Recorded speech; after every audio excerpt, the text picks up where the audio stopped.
What's up, YouTube? I'm January the Artist, and I'm back with an update with my Retro Edition MPC Live. Thank you, first and foremost, for all the love on my last video. I really appreciate it. Let's get into it.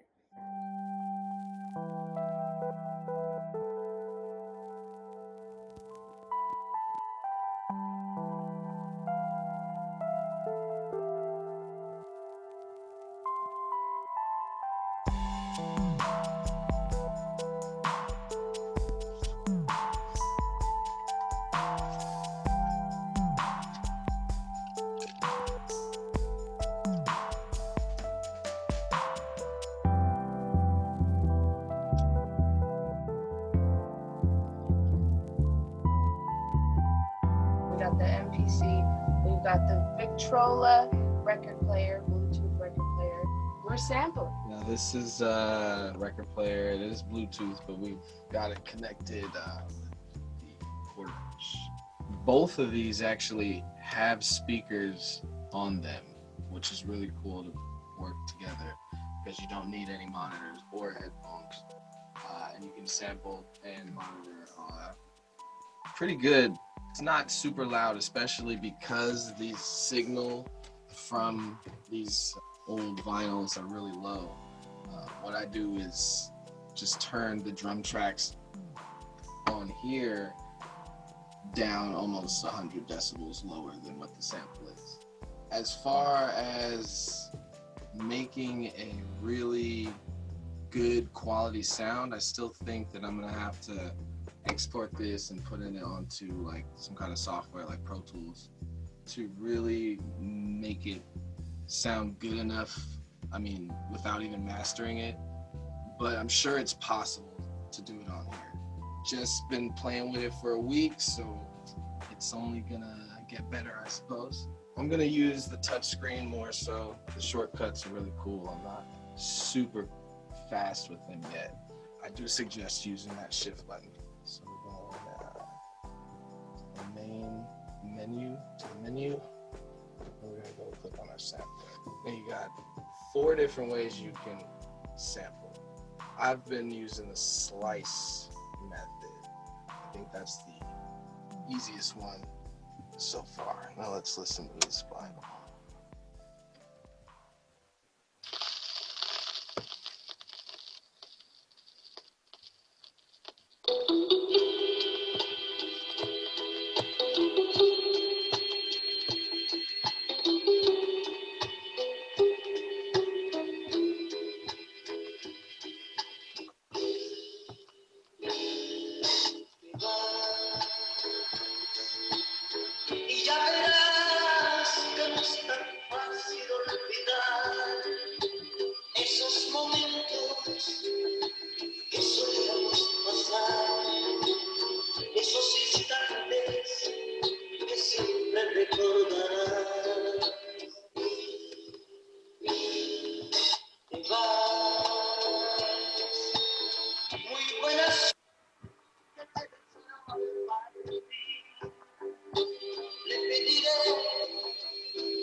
All right, okay, let's go. First name this sample. I raided my mom's old record collection. Some old stuff from Mexico. Lloras. Now, if you click create, it will not save your samples so that you can make a new beat with it. If you just go to create, it will be there for this session, but it won't be in your sample bank. To do that, you gotta click save. I'm slipping because I don't have the flash drive. What I need to do is really get the solid state, I believe the hard drive that you can put in the back of this, and then you got tons and tons of space. You can also get the SD drive, which is also really good. and if nothing else, the USB flash drive. You don't want to be saving everything onto your internal hard drive, because that's where your processing happens, and you do that, and then you start to run into computing problems. This thing has crashed on me once already. I turned it off. When you turn it off, it'll ask you to save. That was the easiest way to save, and I was also done with my session or whatever. And so I turned it off, and I saved it, and while it was saving, it just froze. So you just saved this sample to the hard drive for now because you don't have an external memory. You want external memory. Right. We also want to click create after we've saved the sample. You want to go to create. Also, factory out the box, this right here only gives you 20 seconds. If I put it up to a minute.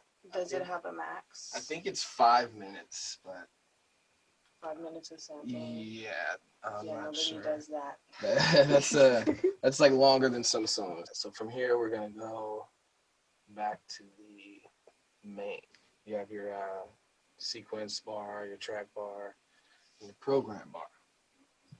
You're just gonna go down to your drum program and scroll down to your sample.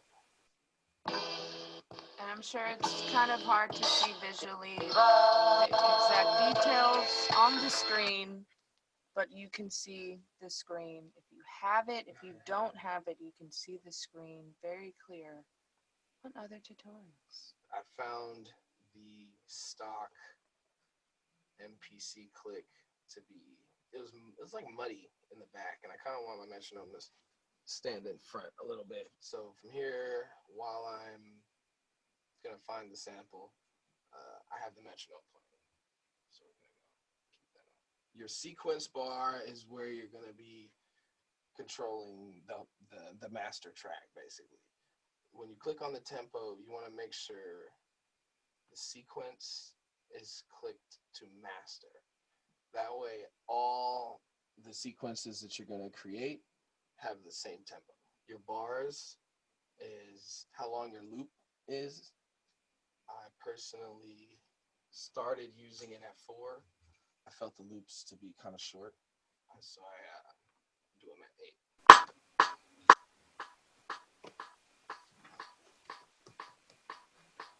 Old school MPC, tap tap.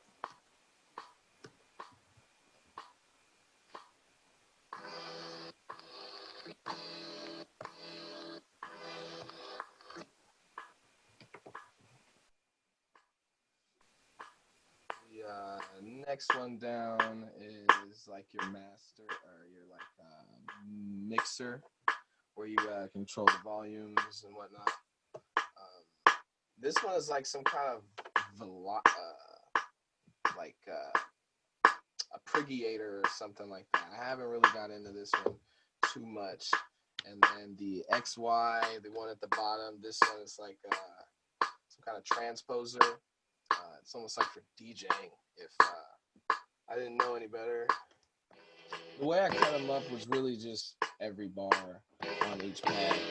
You can listen to different melodies and do it differently. You know, have each pad have more measures versus one might just have a kick or a real quick sound.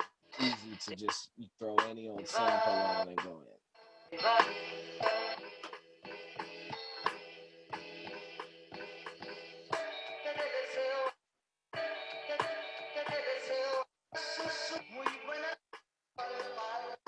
Oh yeah. Also, when I cut them, I also was going into each patch bank and adding the samples. When I first started, I was creating each track for each part of the sample. I had different tracks.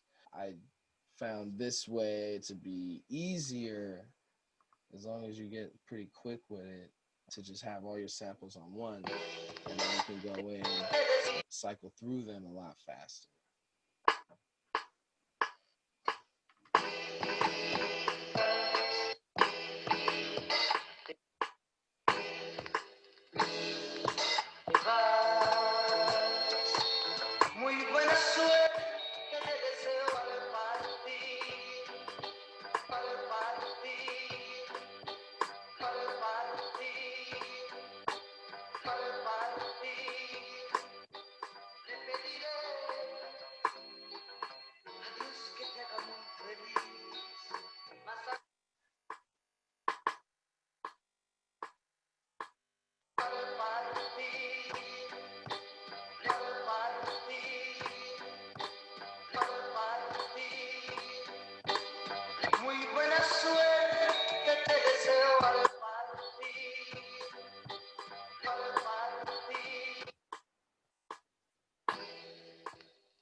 And again, I'm just going back to the pad bank, and I'm just cycling through. The pad bank, you got A, B, C, and D. If you hold shift, you go to E, F, G, and H. I think if you press shift twice, you got a whole nother set. You can have a bunch of pads. And then of course you create a new track, and then you got a whole nother set that you can go into. You can chop up a 15-minute song if you want.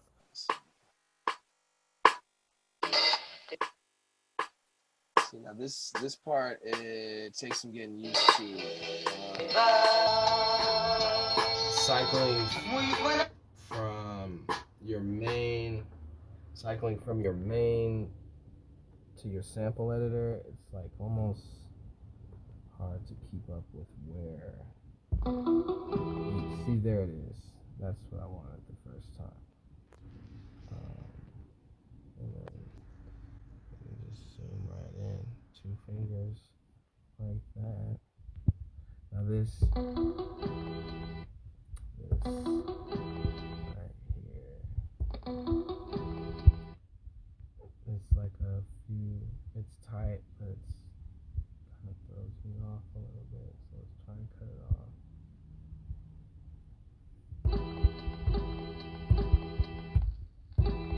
Okay.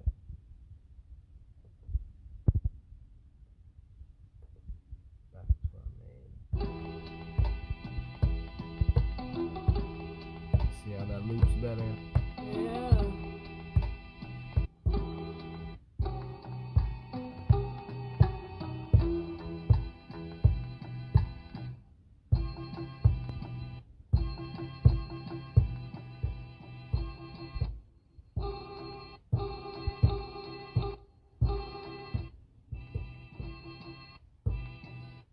Sometimes these two won't play at the same time.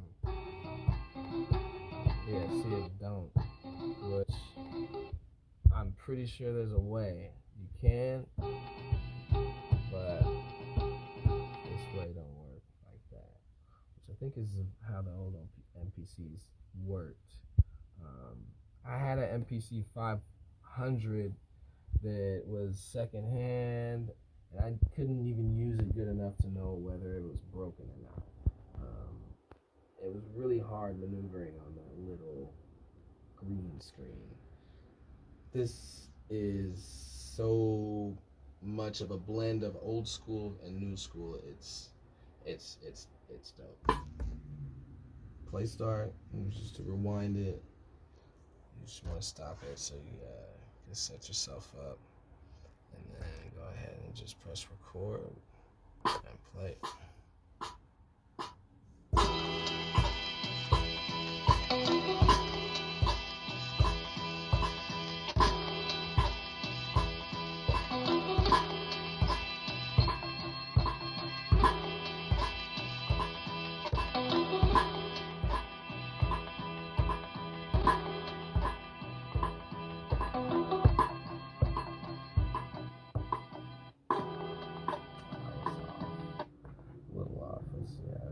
It does automatically quantize it. You can turn that off, but I'm keeping it on for training wheels.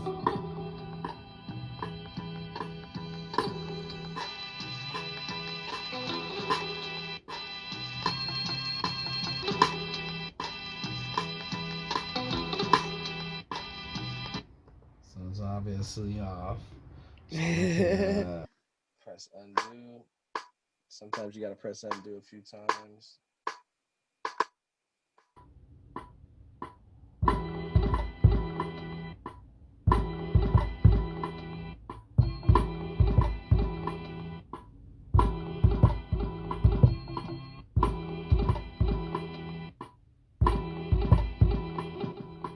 That's how we're gonna do it. We're just gonna layer it.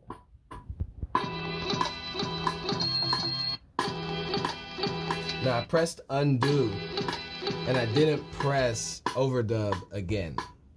So it recorded that, because I did not mean to record that. So we're just gonna press undo. Or, because it's still recording, we can just fill in the blanks.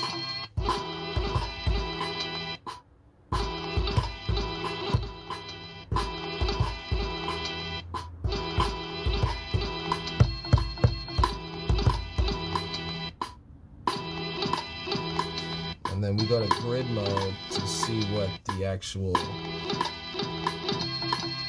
MIDI is doing.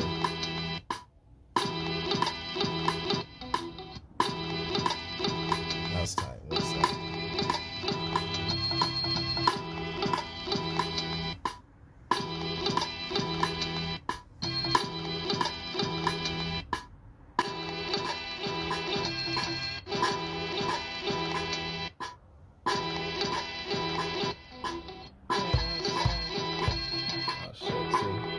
You gotta press overdub to stop recording because I didn't want to do those little blobs.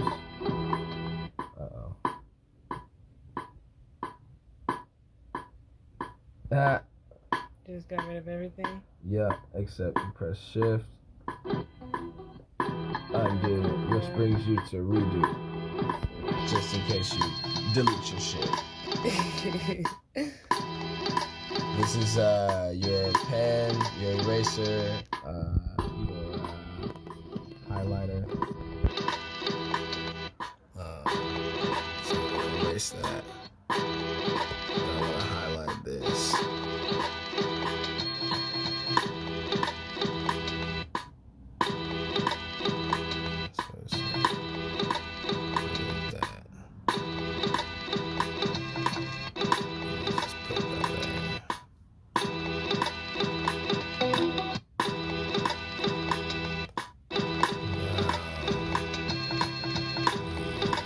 Velocity.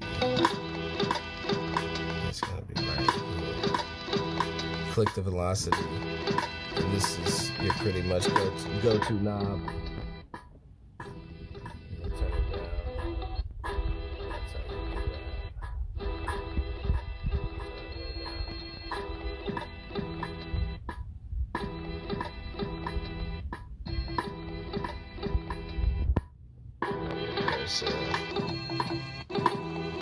Go back to your cursor to move back around on the screen.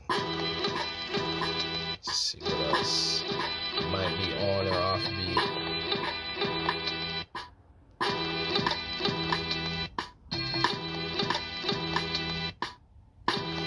Now, once I got something that's I can at least work with, I shut the metronome off.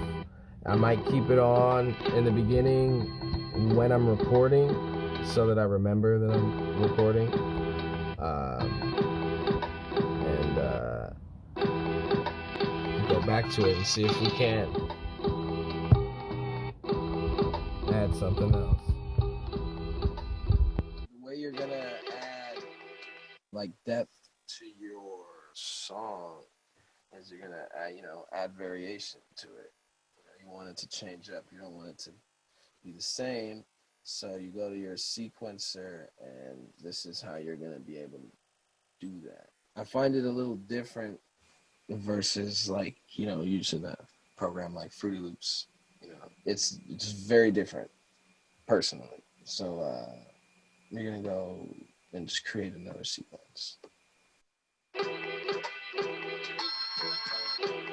All these are on point. So you want to go and check out the actual sample cuts. Now,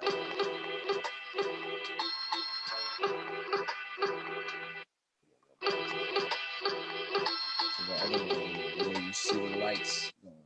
If you're up here, that'll tell you have no MIDI on this bank. So if you wanted to edit something, you would look for obviously the ones that have lights on them.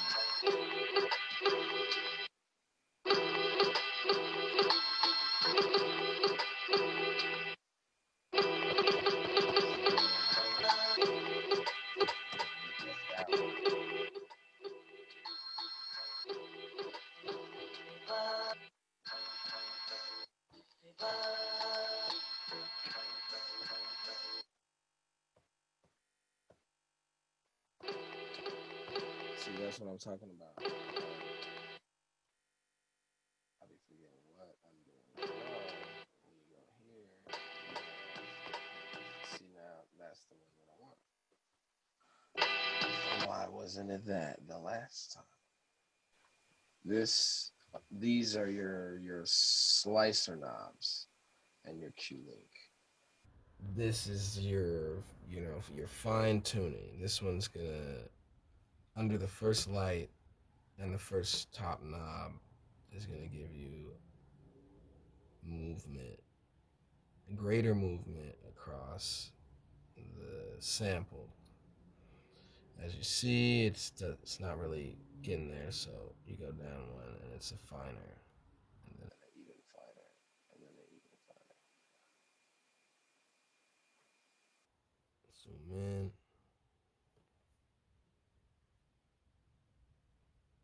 Now it's a perfect cut. Press the Q link one more time, and now you can see it also shifting down here. So now we're back on the first one, which is your start. And the second one is going to be your end. So slide this over. But the end is also going to be the beginning of your next cut, so be careful about moving that. I'm just going to leave this one alone for now.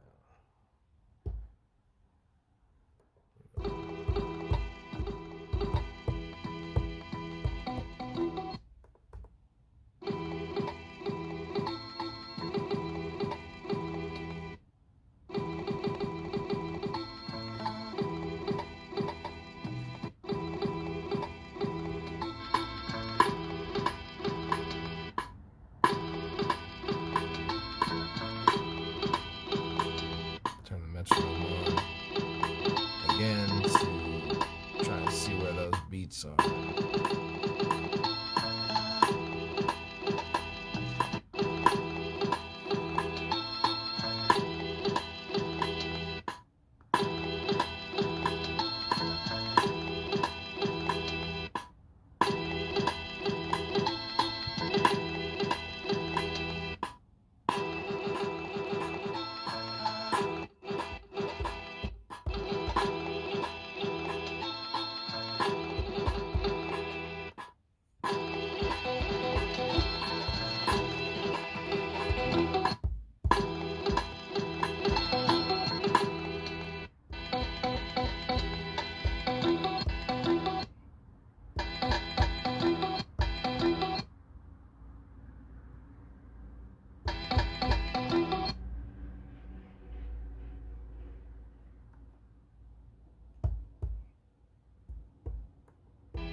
There we go.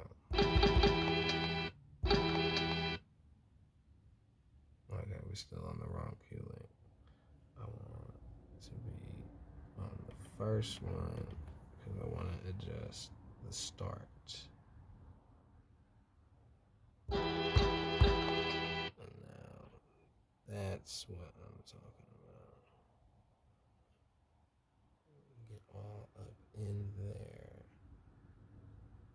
You want a clean cut. You want it to be closest to the middle line, which is center. Otherwise, you get little pops. I just did too much. When you zoom in, that's when you're going to be needing these knobs down here. That is pretty much, I think, as good as you're going to get. Now let's go back and listen to that sample again.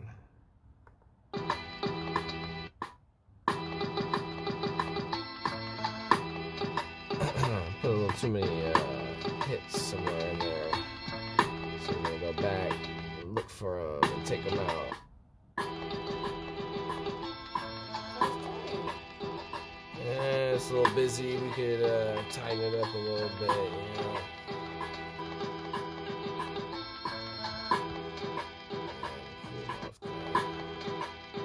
Do you have to wait till it comes back around?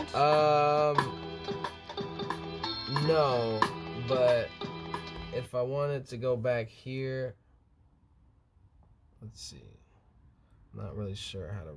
Oh, well, there you go. Yeah, you're just gonna click on that cursor. And you can play and you from can there. rewind it. But I kind of like just, you know, listening to it, let it loop, let it play, let it see how it sounds together. But you can definitely not do that. And that's how you'd fast forward back and rewind. Okay, just type it. Yeah. I think that sounds a little bit better. You see that? Don't need to be there either. Don't sound too bad.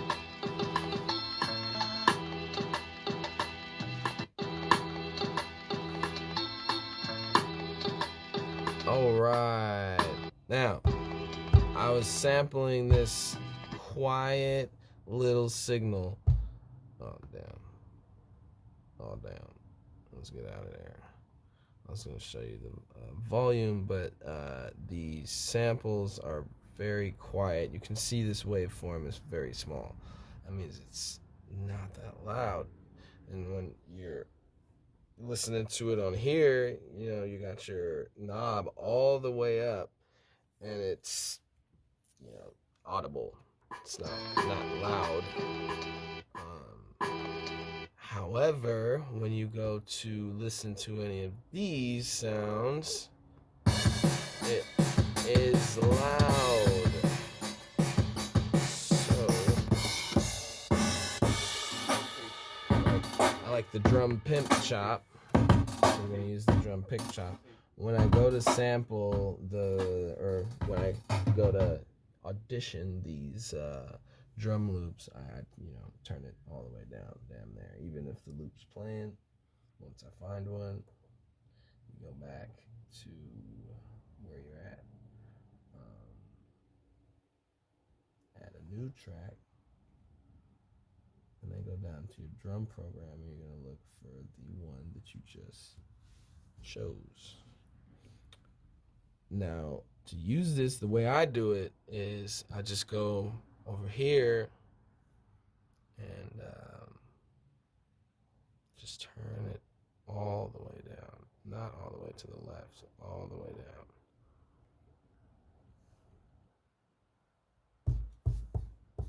And then we turn it back up and try it. Now it's comparable to that quiet ass sample we got.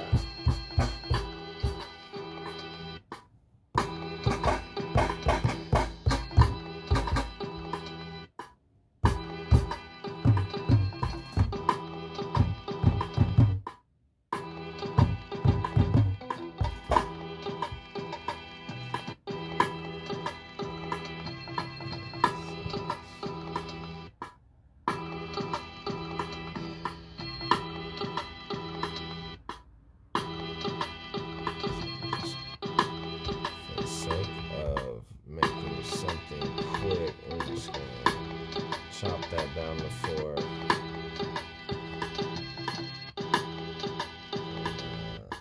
And go back to our drum.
voices.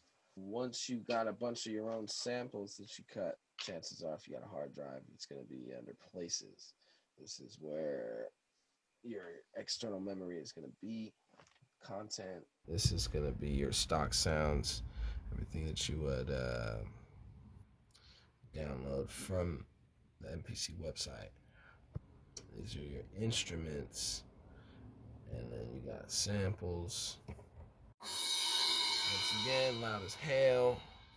Demos. I don't know. Oh yeah, these are just the demo songs and splice. I'm not sure what the splice is. I think this might be where some of your samples might live, depending on how you cut it. So I'm gonna look for some more drum sounds.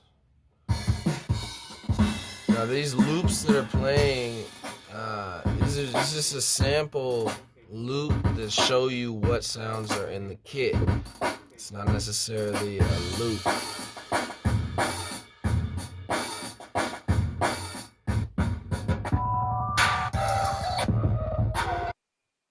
here. We're gonna turn it down. Oh, cause it's hella loud.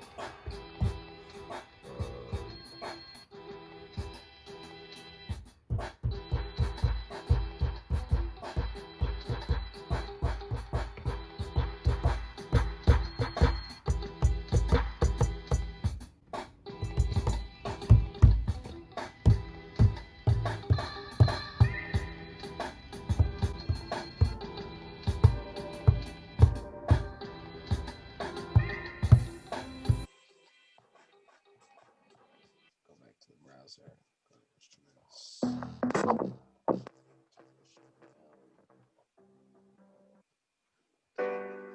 Got no extra sounds. Just vinyl, no extra sounds.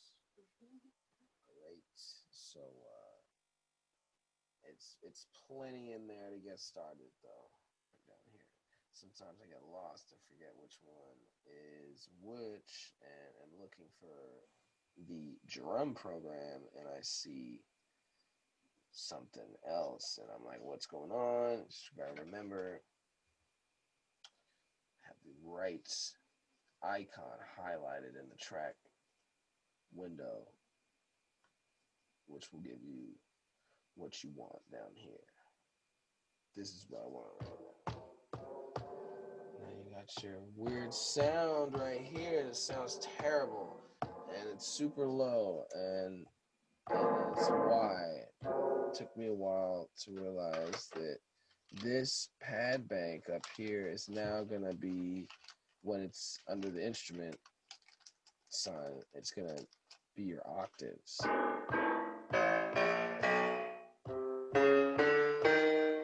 And then from D to E, you hold shift and press A.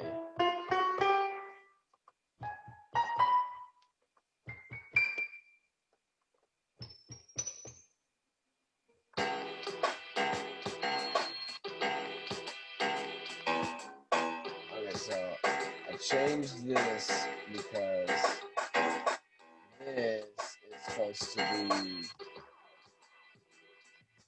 this, what I just made. I forgot to create a new track when I created the new sequence. So we're going to go up to 5, then change back to this icon. And it's not going to affect anything that we already did. And see, you see as the instrument, you press more than one key at once, and they all work. Whereas with the sample, it doesn't work, which works fine in Fruity Loops. If you're getting stuck under the instrument mode, you can go to menu and go into pad perform. This one gives you a bunch of chords associated to which key you want, and adjust that with this knob.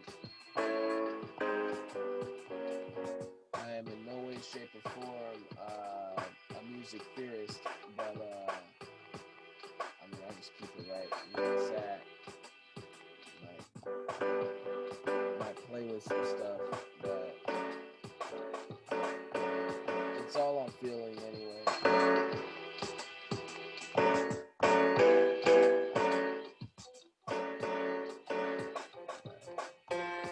Turn that down so it's not overpowering the rest of the quiet little beat.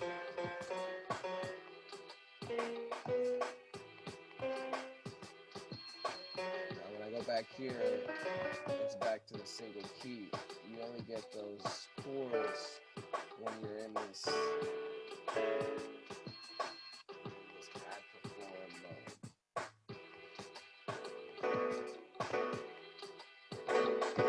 And also notice what the colors on the buttons are doing. If you learn by colors, it seems like when you go to the instruments, all the pads are the same color. When you're here, the pads are reflecting what's on the screen by its color. So this just kind of makes it easier to keep up. Personally, I'm kind of colorblind, so I'm not the one. Oh yeah, that's another thing. Your pinky is gonna be slapping the side of the screen all the time, and it's helpful to try and pay attention to what you're doing. But I learned something.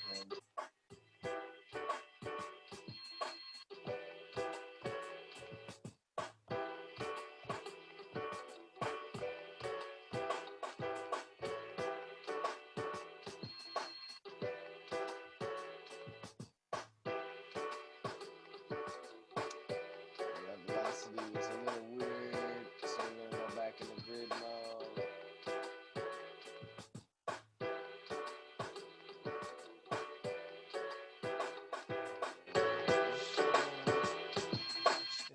Just turn them all up.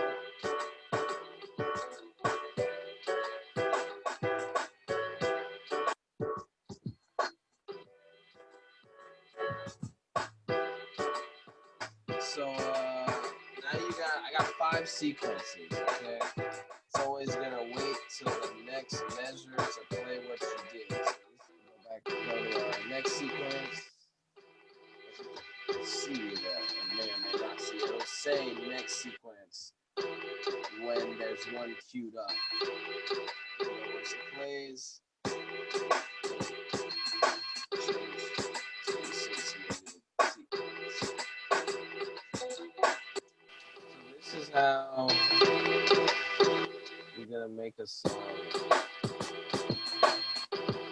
which is really weird. I think you just gotta create all your sequences in order, and then once you do that, press stop and copy song to.